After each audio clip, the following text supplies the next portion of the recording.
tal, amada familia en Cristo en todas las naciones?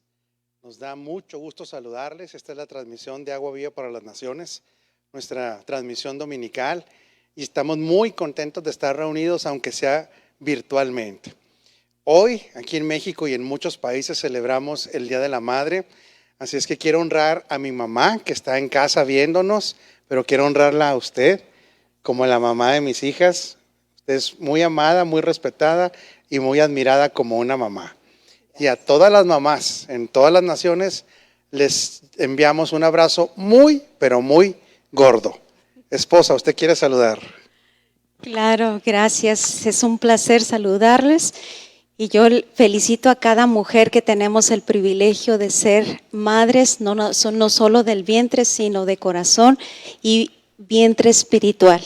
Muchas felicidades, reconozco el depósito que hay en ustedes y honro ese depósito porque eso nos hace ser mujeres extraordinarias, mujeres que reconozco su esfuerzo, su valentía, su perseverancia, su tenacidad, su fuerza para continuar adelante, de ser consolidadas, ser coyuntura para la familia y permitir ser el instrumento para la edificación de una familia, que es lo más importante.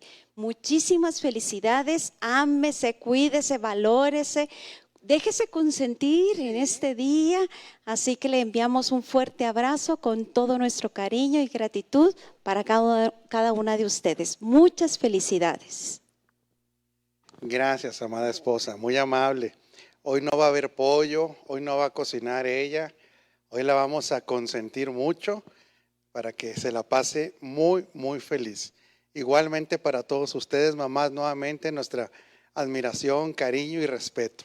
Bueno, señor Vikingo, gusto en saludarlo. Gracias por estar aquí presente, en nuestro director de medios aquí en Agua Viva de Chihuahua. Y vamos a orar. El mensaje de hoy va a ser muy edificante y tiene que ver mucho con aprender. Padre, gracias, Rey. Gracias porque tú eres nuestro papá.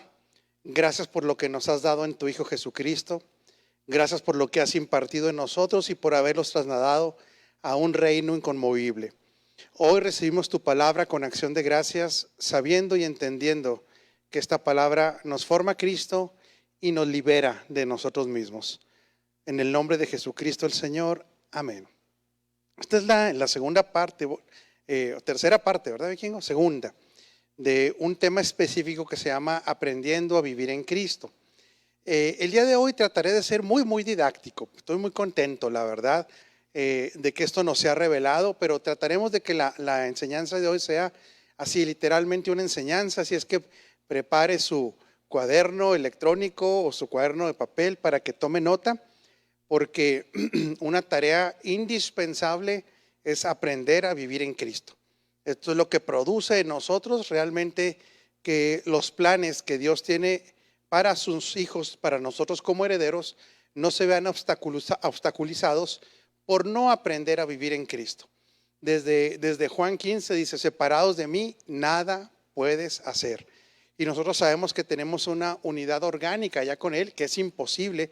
Dice Romanos que no hay ninguna cosa creada que nos pueda separar de esta máxima expresión de amor, que es haber quedado unidos a Él.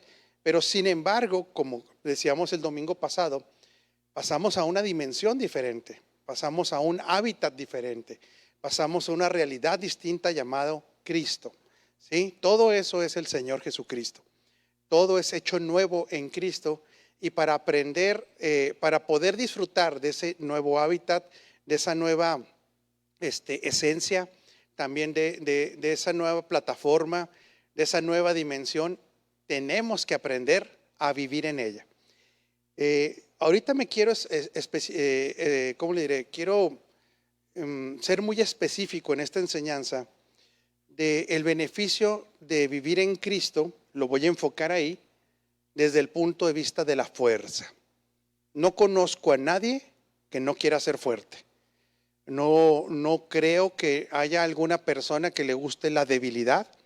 No creo que haya alguna persona que no le guste la sanidad. ¿Y por qué menciono la sanidad en esto? Porque la palabra enfermedad, infirmitas en latín, tiene como contexto el no poder estar firme, no poder ser fuerte. En la Escritura nos habla mucho de que nosotros tenemos que evitar al máximo ser fluctuantes, ser personas que son llevadas así como era Pedro. Por eso Pedro le es cambiado el nombre porque él era primeramente un junco que era fácilmente movido por las aguas, y luego su nombre es cambiado a Petros, ¿verdad? Una piedra, porque esto es lo que Dios va produciendo en sus hijos, fuerza. Le pregunto, ¿le gusta ser fuerte? ¿Aspira a ser fuerte? ¿Aspira a que las características del reino en el cual estamos, que es un reino inconmovible, se ha manifestado en nosotros? Entonces, esta fuerza, esta fortaleza, esta sanidad, porque estar sano nos permite estar firmes, no será en las capacidades adámicas, no será en una forma de pensamiento del mundo, sino que la fortaleza que proviene de Dios es una fortaleza mucho mayor.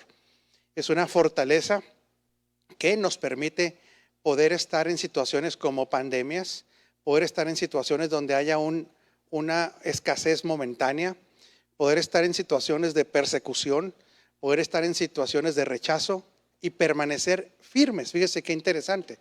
Pero hay que aprender cómo se puede estar firmes desde la vida de Cristo. Por eso es necesario aprender a vivir en Cristo. Beneficio de esto, nos enfocamos hoy a la fuerza, fortaleza.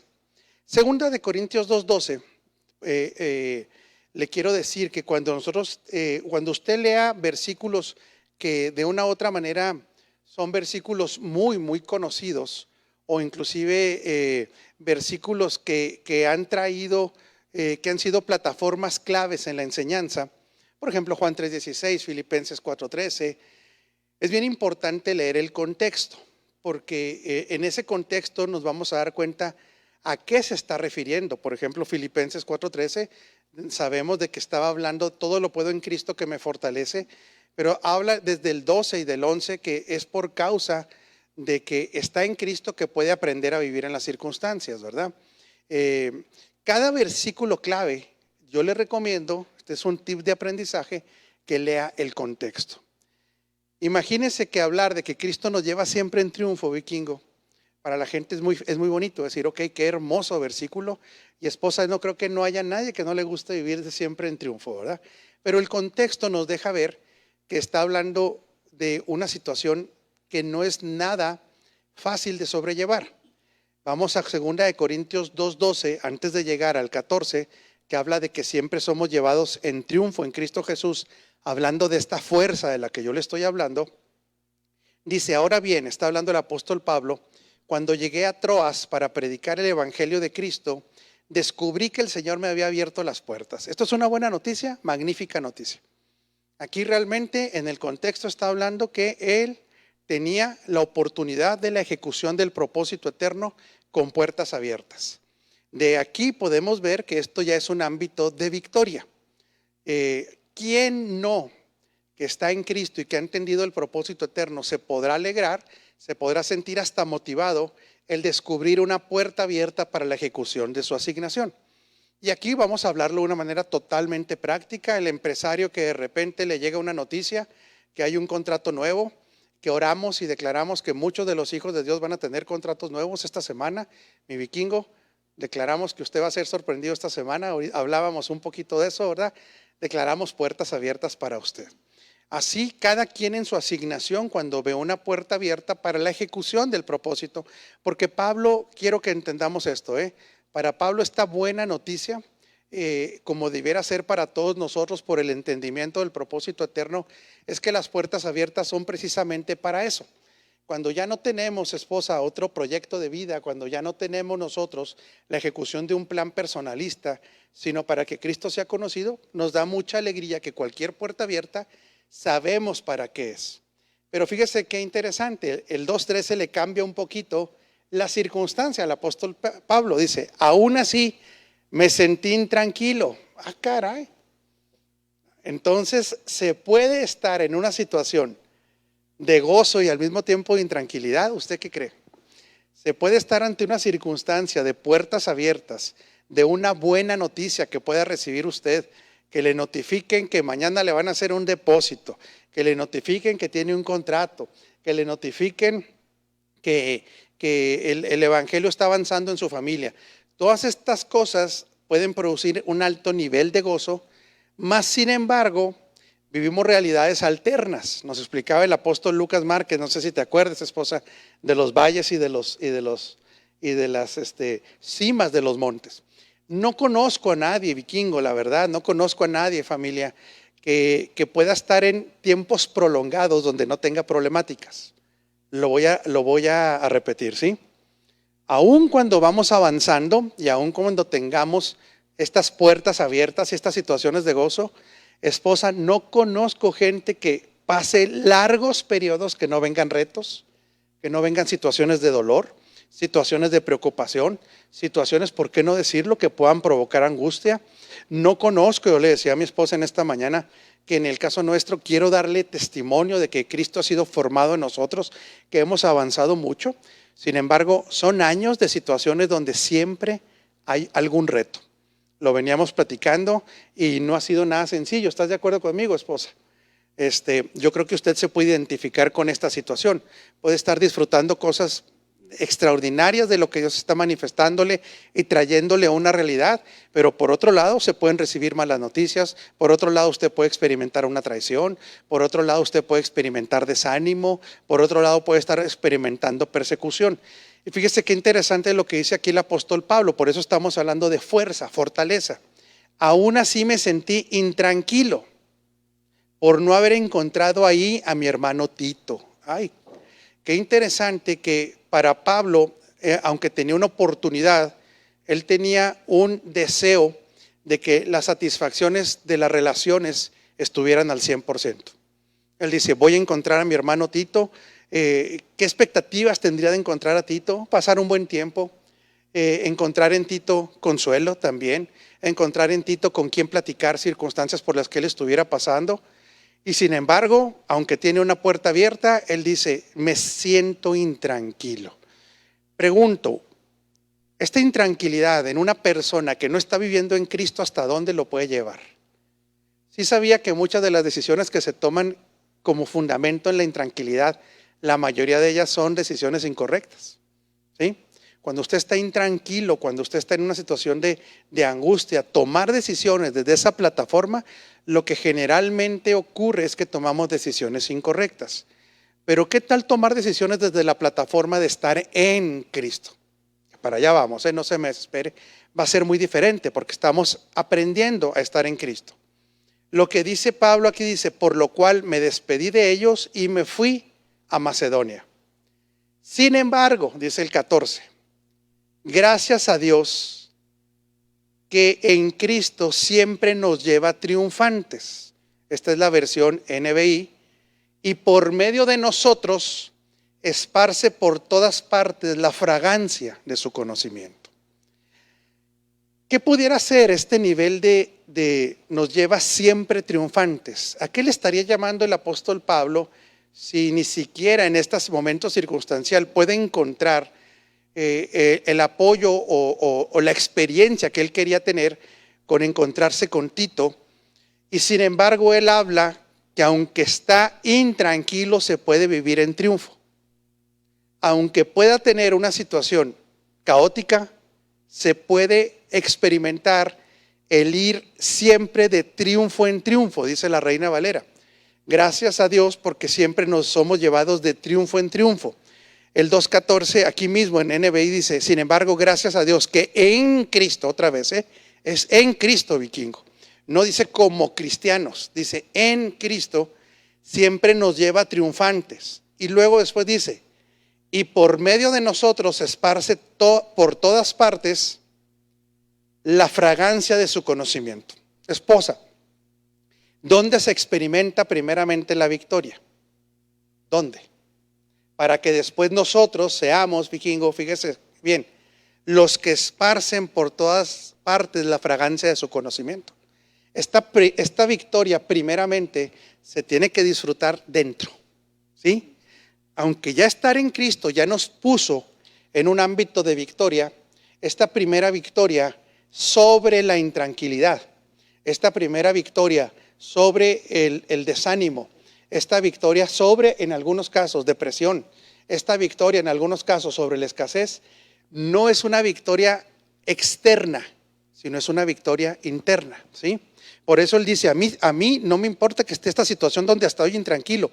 Yo experimento que siempre soy llevado en triunfo en Cristo Jesús. Pero vivir en Cristo, fíjese bien, y esto es una clase que nos dio el Vikingo, reforzando un poquito una clase que dio el Vikingo con los jóvenes adultos.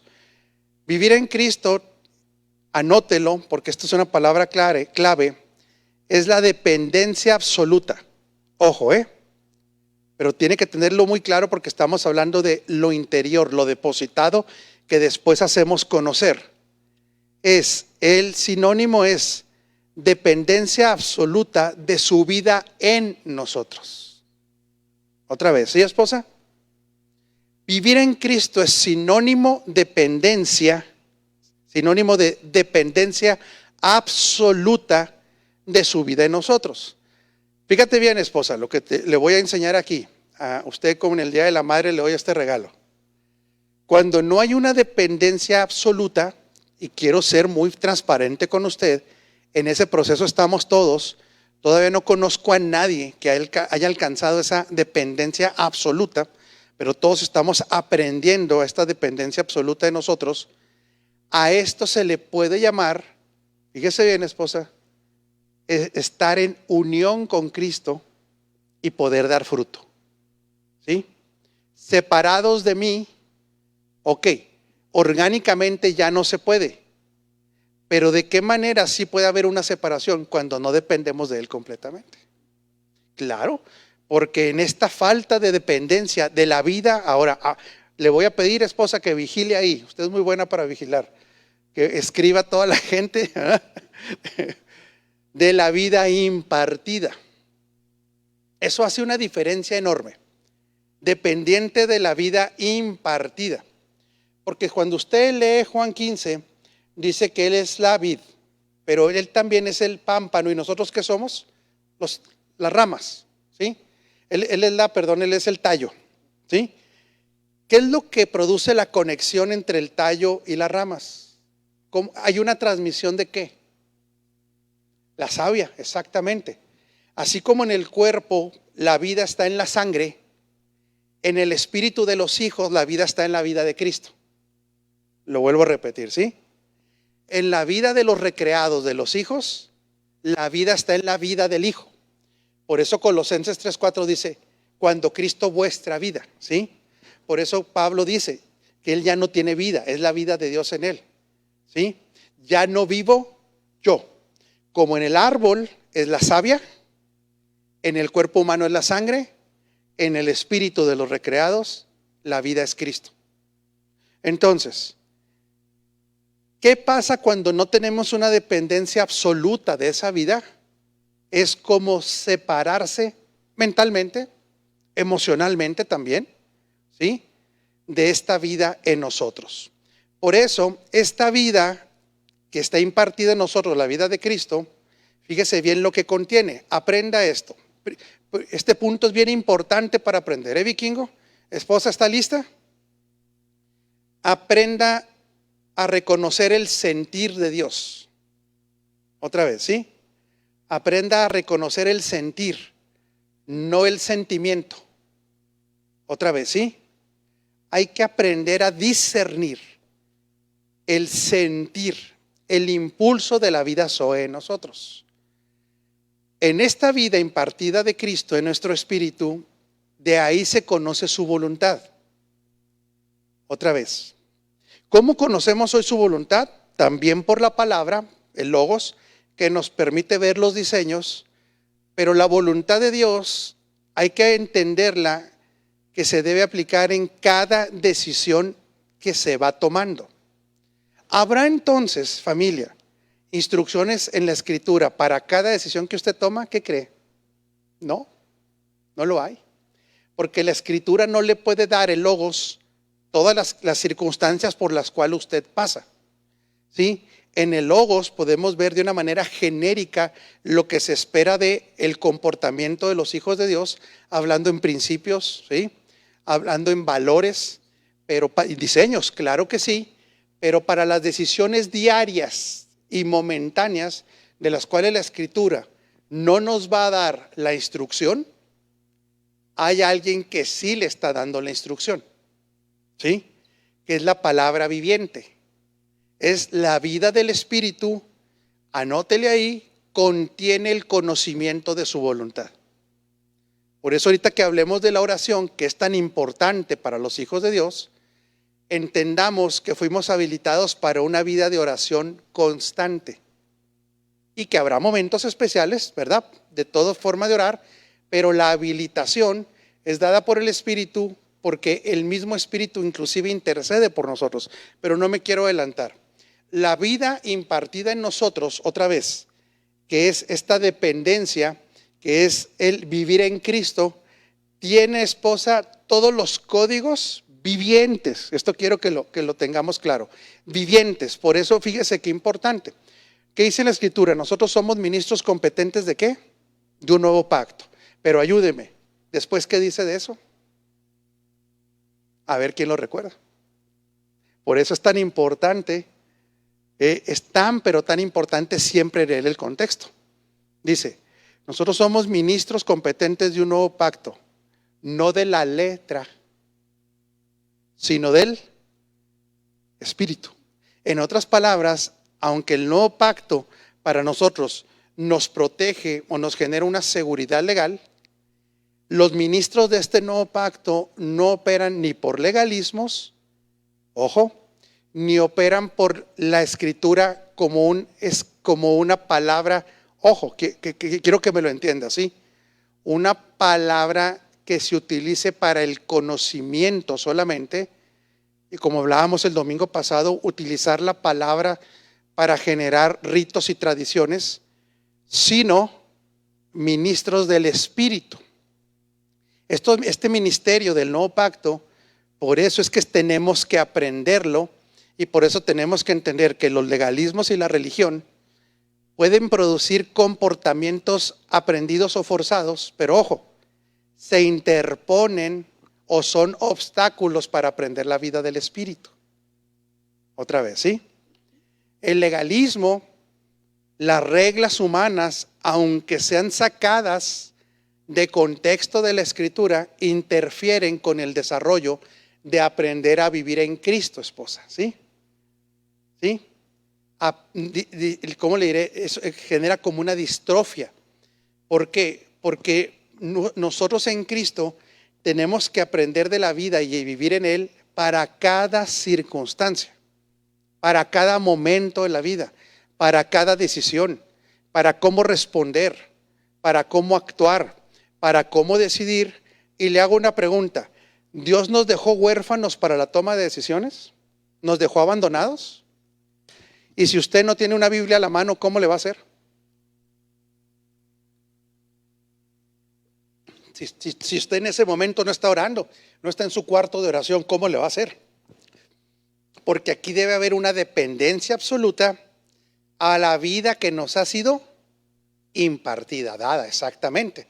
Por eso es un ministerio tan precioso el del nuevo pacto, porque no estamos acartonados, no tenemos cara de santos religiosos, no estamos siempre con un temor, sino que disfrutamos de la vida y del aprendizaje de aprenderle a Cristo, no aprender de Cristo.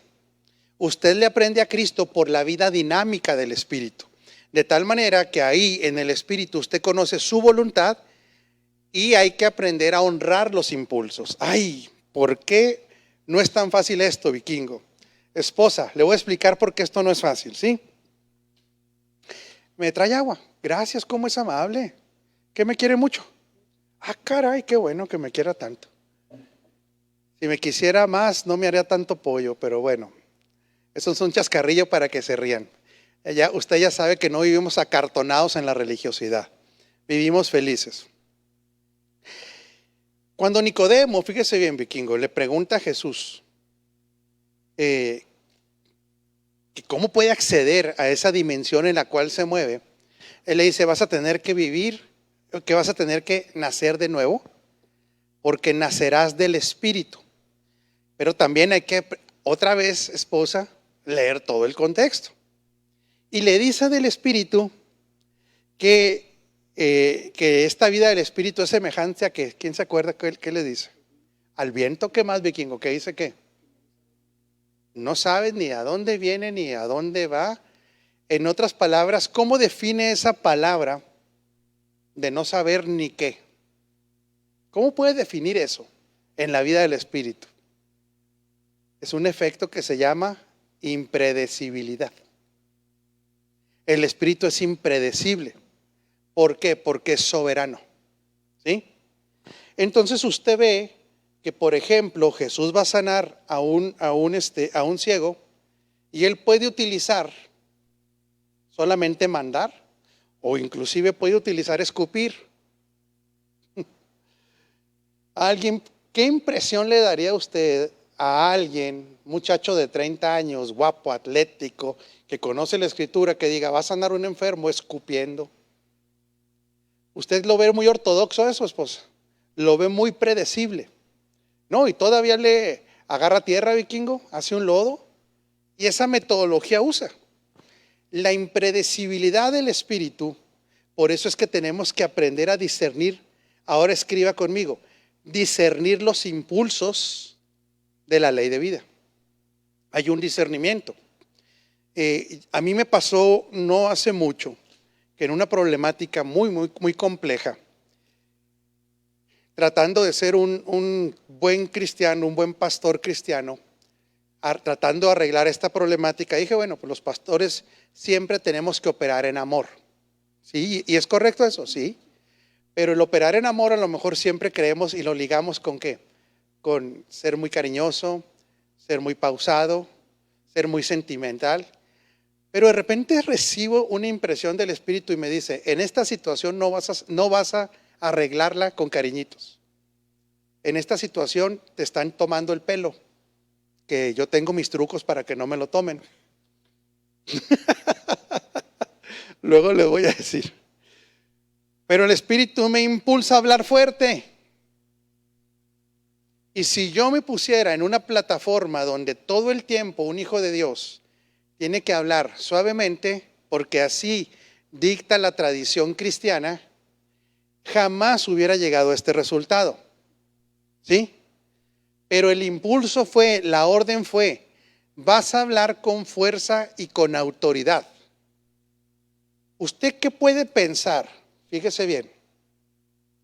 Si usted fuera pasando por el templo, vamos a ponerle un ejemplo, que usted va pasando por una congregación, o como le dicen en esa religión, una iglesia o una catedral, y viera un muchacho de 30 años con el pelo largo, vikingo, sacando un látigo y aterrizando unos latigazos a diestra y siniestra a los que estaban ahí.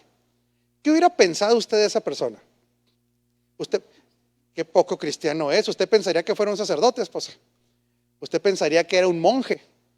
No, normalmente se pudiera decir, este cuate es alguien, pues perdóneme, pero yo sí lo hubiera pensado.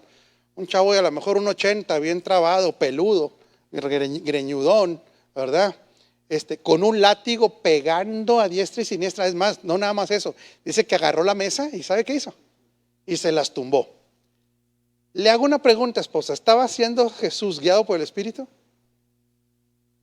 Él obedeció a eso. Y fíjese bien, yo no estoy a favor de la violencia. Quiero dejarle claridad en esto.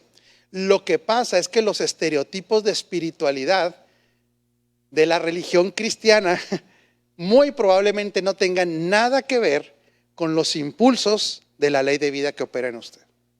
Así de repente usted puede estar en su casa y recibir un impulso que le hable a una persona que no ha visto en años. Recibir un impulso inclusive de hablarle a una persona que lo ofendió. Recibir un impulso de llevarle algo a alguien. Mientras no lo practique, no va a afinar la puntería en discernir los impulsos de la vida Zoe. Por eso estamos aprendiendo a vivir en Cristo. ¿Por qué generalmente, esposa, le hago la pregunta a usted, por qué cree que muchas veces no nos arriesgamos a obedecer los impulsos del Espíritu? ¿Qué cree usted? ¿Hay temor? a veces hay incredulidad, hay choque con la religiosidad, también hay mucho miedo a fracasar, hay mucho miedo a la crítica, pero nosotros vemos a Jesús completamente dependiente del Padre. Esta dependencia del Padre, y también quiero hacer énfasis, Cristo dependía del Espíritu. ¿Cuándo vemos la operación sobrenatural o la operación de la vida divina en Jesús? Hasta que es activada por medio del Espíritu Santo. Cuando Él sale del río, empezamos a ver la operación del Espíritu en Él. Y quiero decirle algo, vikingo, jamás dejó Él de depender de esta vida. Ahora vemos a un Jesús, esposa, completamente ejecutando su tarea desde el Espíritu. Pregunta, ¿habrá alguien que lo haya alcanzado esto en la Escritura a su totalidad? No lo hay. A quien más se le revela la vida del Espíritu es a Pablo, y sin embargo él reconoce que no había alcanzado tal nivel. Pero estamos creyéndole a Dios que nosotros vamos en ese camino y no nos excusamos. Entonces, vivir en Cristo es sinónimo, esposa, quiero que lo tenga claro, familia en Cristo, de dependencia absoluta de la vida de Dios en nosotros. Y aquí puede abrirse un paréntesis muy grande. Y entonces podemos decir, espérame tantito, apóstol, pero hay situaciones que yo no puedo provocar necesariamente desde mi interior. Bueno, eso lo pudiéramos platicar con un buen café, pero en circunstancias que usted puede decir están totalmente ajenas a mis posibilidades desde mi interior, que le digo que entre comillas, que sería muy bueno platicarlo porque hay cosas que parecen que desde su interior no pueden ocurrir en el exterior, pero la Escritura dice que hay cosas que nosotros sí podemos vivir, que están fuera en teoría desde el interior, y que dice que Él puede hacer, Efesios 3:20, más allá de lo que pedimos o qué, o entendemos inclusive. O sea, ¿qué quiere decir esto, esposa? Que hay cosas que aunque nosotros no podamos entender y que sintamos que desde el interior no todo se puede realizar, entendamos que en el interior no está hablando de un interior, porque ahí dice de acuerdo al poder que actúa en vosotros. Pero fíjese bien, no dice el poder que actúa con vosotros, dice el poder que actúa en vosotros, porque el poder que actúa en nosotros no es algo, esto es glorioso, fíjese bien, vikingo, no es algo que se circunscriba a nosotros, sino que nos supera. De tal manera que el poder que actúa en nosotros es el mismo poder que actúa en otros, y es el mismo poder que actúa en todos los hijos, en toda la tierra, ¿sí? Y es el mismo poder que tiene que ver con la persona del Espíritu Santo, que puede provocar que cosas externas por causa del que está en nosotros ocurran. ¿Sí lo captó, esposa? Porque esto que está en nosotros no está únicamente en nosotros, está en todo el cuerpo de Cristo. Por eso no perdamos de vista que lo más glorioso de este pacto, la culminación del amor de Dios, es que Él habitara en nosotros y se hiciera uno. Entonces, puede que lleguen algunas personas a decir, bueno, apóstol, y todo esto que tiene que ver con esta fidelidad, con esta dependencia de la vida absoluta en mí, ¿cómo puede resolver esto una problemática externa? Sí la puede hacer, pero ahí yo le voy a pedir que me aguante tantito porque nos quedan 20 minutos, ¿verdad, vikingo? Pero quiero hablar de qué es ser fuertes. ¿Qué es esto que significa que nos lleve de triunfo en triunfo? ¿Cuál es normalmente la perspectiva que se tiene de la victoria? Normalmente en una mente no renovada, cuando decimos que estamos viviendo una vida de victoria, generalmente la asociamos a que las problemáticas quedan resueltas en su totalidad. ¿Será esta la victoria de la que está hablando el Señor? Fíjese bien, desde la plataforma de lo eterno y desde la plataforma del Espíritu, todo ha quedado consumado. ¿Sí queda claro? ¿Hay algo que falte de la obra de Cristo por vencer? No, está consumado, ¿sí?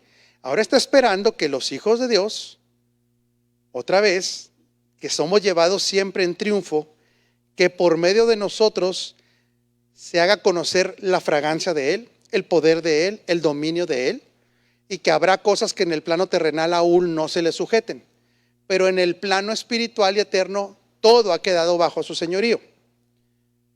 Le hago esta pregunta: ¿cree que algún hijo de Dios pueda todavía, desde el plano eterno y espiritual, sufrir alguna derrota? Imposible. ¿Sí sabe eso, esposa? Que es imposible. Por eso se habla, Marco, que fuimos trasladados a un reino ya inconmovible. También, fíjese bien, desde el ámbito del espíritu dice que nosotros somos fruto de una semilla incorruptible. La palabra incorruptible tiene que ver con muerte. Esta semilla no ve muerte, esta semilla no se echa a perder. Entonces usted y yo, literalmente, en esta dimensión espiritual, que es la que tenemos que aprender a vivir, imposible que suframos derrota, esposa. No hay manera en el espíritu.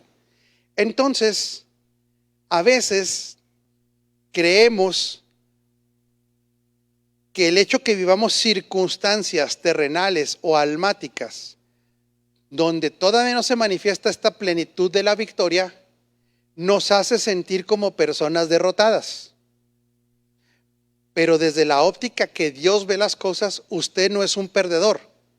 Aún, como dice Pablo, me sentía intranquilo, a lo mejor lloró, a lo mejor tuvo un sentir de decepción no encontrar a su amigo Tito. ¿Se imagina qué triste? Sí sabe que estos viajes eran larguísimos y sabe cuánto era la ausencia que podían tener unos de los otros, periodos muy largos. Y sí sabe que una de las características de Pablo en su caminar en Cristo, emocionalmente hablando, ¿cuál cree que es una de las características más notorias de Pablo? A ver, era un continuo, fíjese bien, experiencia con el rechazo. Continua, esposa, no podemos hablar de que él era comprendido por todos, no. Si reprendía a los corintios, lo odiaban, ¿sí? Si tenía que juntarse con los apóstoles que no tenían revelación, no había una totalidad de unidad en criterios. Con los filósofos, tampoco, chocaba. Con los religiosos, chocaba. Yo me pregunto, ¿con quién no tendría conflicto Pablo más bien? Pues a lo mejor con Timoteo nada más, mijo. O con un Tito, ¿verdad? Imagínense que a él lo abandonaron, su gente que él preparó lo abandonaba. Aparte, la gente del mundo como Alejandro el Herrero le hacía la vida imposible. Agréguele eso, persecuciones. Si una constante había en Pablo, fíjese bien, que habla de que somos más que vencedores, y esto quiero que lo tenga muy claro en su mente, es que por causa del propósito eterno, él continuamente experimentaba rechazo. Sin embargo, él se considera ya que en todo somos llevados de triunfo en triunfo. Hasta una situación caótica lo sigue llevando de triunfo en triunfo. Pregunto, si el triunfo que ya tenemos en Cristo, en la plataforma de lo eterno y en la plataforma espiritual ya es absoluta, ¿cómo es entonces que vamos de triunfo en triunfo? Si esta victoria está. A ver. Si no anda mal mi vikingo, anda más o menos. Es que de triunfo en triunfo, fíjese cuál es. No es la ausencia de problemas. De triunfo en triunfo, esposa, no es que las bolsas estén llenas, los bolsillos. De triunfo en triunfo no se trata de que siempre tengamos la razón, no. No se trata tampoco de que siempre usted se va a salir con la suya. De triunfo en triunfo no es que la gente lo quiera más. De triunfo en triunfo, ojo, pero espero que lo entienda que es conveniente. De triunfo en triunfo, esposa, es la muerte continua del yo. ¿Para qué? Para una dependencia absoluta de la vida de Cristo y así permanecer en Cristo. De tal manera que la gente que se opone a la muerte del yo, por eso le es más fácil reprender diablos. ¿Sí? Porque no, si aquí hay que morir a entrar a un proceso de ordenamiento en mi vida, yo no quiero morir a ese desorden. ¿sí? Pero es más fácil decir Dios le bendiga, hermano. ¿Sí? Es más fácil reprender un demonio que entrar en una disciplina del Espíritu. Por eso, que le quede claro esto, familia, y por favor no concluya todavía no concluya. Para un hijo de Dios que ya entendió que permanecer es la dependencia absoluta de la vida de Dios, el ir muriendo es lo mejor. El ir muriendo al yo es lo mejor que le puede pasar para disfrutar de la victoria que ya se tiene. Otra vez, en la medida que morimos a yo, nosotros vamos a poder disfrutar más de la victoria que ya se tiene en el plano eterno y en el plano espiritual. Pero le hago una pregunta a usted, esposa. ¿Le gusta morir al yo? Ah, caray. Fue sincera mi esposa, no siempre. Vikingo, ¿a usted le gusta morir al yo? No le gusta tanto al vikingo tampoco. Le pregunto a usted conscientemente, ¿le gusta morir al yo? Yo también voy a ser muy franco. No nos gusta morir al yo, porque creemos que en ese yo es donde se obtiene la victoria. Otra vez, en mis criterios, en mis habilidades, en mi forma de administrar la justicia, en mi forma de lo que yo considero que es estar en paz, en mi forma de lo que yo considero es tener gozo, en una plataforma del yo, esto es vivir en una vida inferior. Nuevamente lo voy a repetir. Si no nos convencemos que el ir en triunfo, en ir muriendo al yo, ir muriendo al Adán, ir muriendo a lo terrenal, tenemos que convencernos, se lo vuelvo a repetir, si no llegamos al convencimiento que es un obstáculo para disfrutar ya de esta victoria, nos estamos haciendo un daño, esposa. ¿Por qué nos estamos haciendo un daño, Marco? Porque la vida en Cristo, otra vez, el aprender a vivir en Cristo, es una dimensión sumamente superior a la del yo humano. Entonces, quiero que usted festeje este día la muerte del yo que se va dando en usted cada día más conforme a Cristo va siendo formado en nosotros. De ir de victoria en victoria, otra vez desde lo interior, le voy a repetir, produce que experimentemos más la victoria que ya tenemos en Cristo. Si estas victorias no se dan en el yo, aunque usted ya es completo en el espíritu, este plano de lo eterno, usted ya está ahí en Cristo, ya es más que vencedor, ya es. Sin embargo, esta oposición del yo, donde a veces no experimentamos estas victorias de ir muriendo, son las que no nos permiten disfrutar de la victoria con B mayúscula. Lo que pasa es que hay esto, esposa. ¿Por qué es tan conveniente disfrutar de la victoria con B mayúscula? De la victoria que ya se tiene en esta vida impartida. Porque la Escritura declara que en esta vida nosotros encontramos plenitud. Pregunto, ¿y en esta plenitud, vikingo, se podrá afrontar una pandemia? Claro. En esta plenitud, esposa, ¿se podrá afrontar un desempleo cuando alguien no lo tiene? En esta plenitud se podrá disfrutar de esta victoria aun cuando sea rechazado. En esta plenitud, aún ante las calumnias, las circunstancias contrarias, aún una enfermedad, mi hermano, usted disfruta de la victoria con B mayúscula, que es la que Cristo ya tiene, la que ya obtuvo y de la cual a usted lo ha hecho partícipe. Por eso ir de triunfo en triunfo es ir muriendo a lo terrenal, a lo adámico, ¿sí? que hay todavía en nuestra alma. La pregunta es esta: ¿y qué va a pasar con las injusticias? ¿Y qué va a pasar con esta falta de trabajo? ¿Y qué va a faltar con esta enfermedad? ¿Qué va a pasar ahí? Es que espérenme, y aquí es donde vamos a entrar la próxima semana. Fíjese bien, vikingo, porque estamos hablando de las herramientas, esposa, de aprender a vivir en Cristo. Le vuelvo a repetir. Dios se encarga siempre de finales felices de acuerdo al propósito eterno y de acuerdo al plano celestial.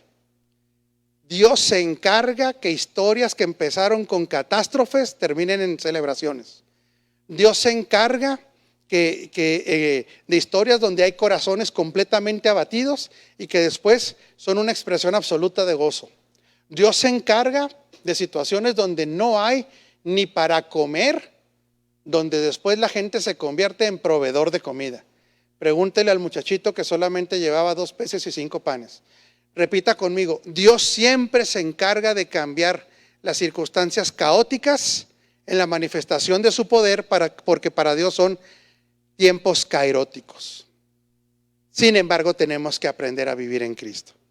¿Qué va a pasar, esposa, con las injusticias? ¿Qué va a pasar con situaciones que no podemos sobrellevar, Marco, en nuestra fuerza propia?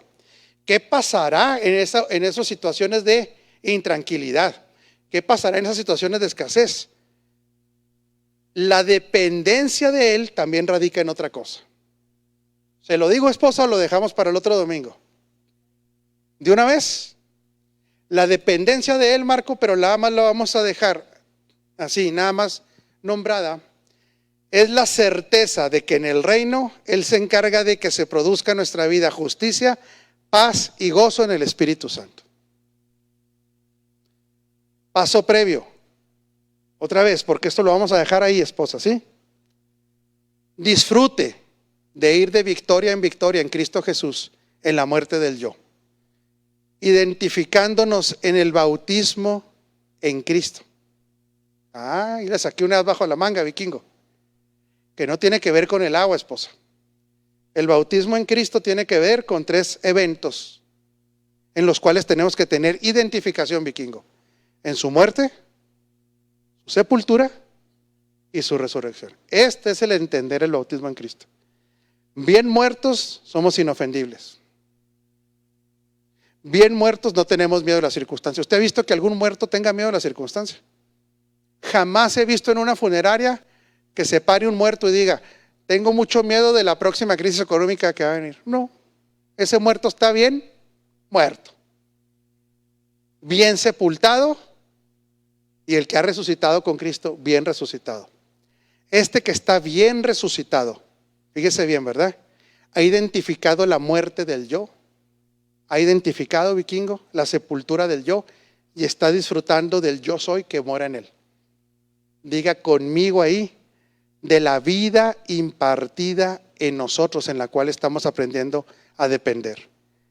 Pero como el reino es justicia, paz y gozo en el Espíritu, no crea que las circunstancias por las cuales está pasando no tendrán un feliz final de acuerdo a la óptica del reino. Esté tranquilo. A todas las mamás le reiteramos un abrazo gordo, mucho cariño para cada uno de ustedes. A toda la familia de Agua Viva en las Naciones, nuestro cariño.